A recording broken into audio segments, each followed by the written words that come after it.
Hello guys, welcome to my channel Bithika's home kitchen. আমার আজকের recipe পোস্ত নারকেল দিয়ে পার্শে মাছ। তো তার জন্য আমি কী উপকরণ নিয়েছি, এখানে আমি নিয়েছি 7খানা পার্শে মাছ, খুব ভালো করে ধুয়ে পরিষ্কার করে নুন আর হলুদ মাখিয়ে রেখেছি। এখানে নিয়েছি 2টো কাঁচা লঙ্কা, 3টে শুকনো লঙ্কা, নারকেল, পোস্ত, আর এখানে ধনেপাতার ডাঁটা। এটা আমি একসঙ্গে শিলপাটায় বেটে নেব, বেটে একটা মশলা রেডি করে নেব। আর এখানে আমি নিয়েছি সামান্য হলুদ, লবণ আর গোটা কাঁচা লঙ্কা, আর নিয়েছি সর্ষের তেল। সর্বপ্রথম আমি এই মশলাটা বেটে নেব।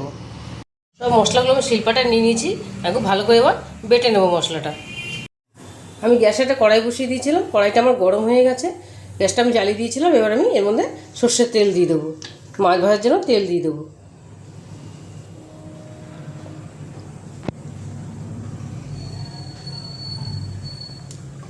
তেলটা আমি খুব ভালো করে গরম করে নেব।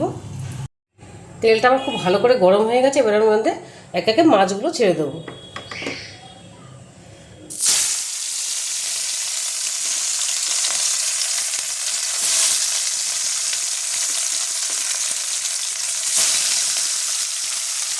মাছগুলো আমি খুব কড়া করে ভাজবো না, হালকা একটু ভেজে নেবো ভালো করে।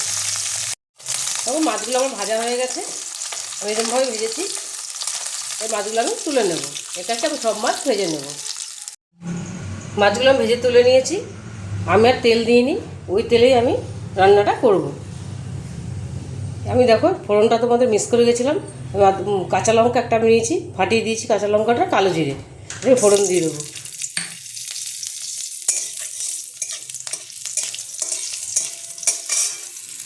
এবার যে মশলাটা পেস্ট করে রেখেছিলাম এটা আমি দিয়ে দেবো।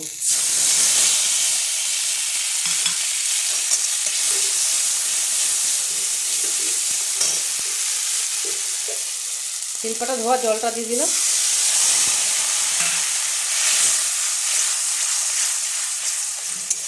খুব টেস্টফুল মাছ, খেতে ভীষণই ভালো লাগে আর খুব তাড়াতাড়ি হয়ে যায় এই উপকরণটা দিয়ে বানালে। দিয়ে দেবো 2টো গোটা কাঁচা লঙ্কা, লবণ আর হলুদ। এবার মশলাটা আমি কষিয়ে নেব ভালো করে, তেল ছাড়া পর্যন্ত। মাছটা আমার একদমই তেল লাগলো না, মাছের তেলেই আমার রান্না হয়ে গেল, মাছ ভাজার তেলেই। এবার মশলাটা ভালো করে কষাবো।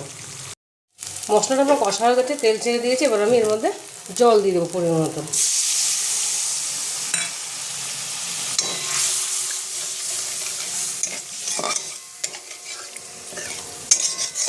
ঝোলটা একটু ফুটতে দেবো, তারপর আমি মাছটা দেবো। এবার ঝোলটা আমার ফুটে গেছে, এবার আমি মাছগুলো দিয়ে দেবো। মাছগুলো খুব আগে দেবো না, কেন এই মাছগুলো বেশি নাড়াচাড়া করে ভেঙে যাবে। খুব হালকা হাতে মাছটা রান্না করতে হয়।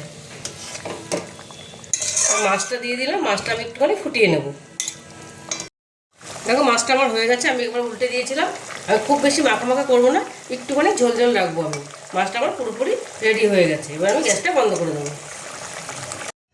পোস্ত নারকেল দিয়ে পার্শে মাছটা আমি রেডি করে নিয়েছি, প্লেটিং করে নিয়েছি। আমি একটু ধনেপাতা কুচি দিয়ে গার্নিশিং করেছি। তোমরা একবার এই নারকেল আর পোস্ত দিয়ে বানিয়ে দেখো, খুবই সুন্দর হয় খেতে। আর রেসিপিটা তোমাদের ভালো লেগে থাকে তাহলে আমাকে লাইক, শেয়ার আর সাবস্ক্রাইব করতে ভুলবে না। টাটা।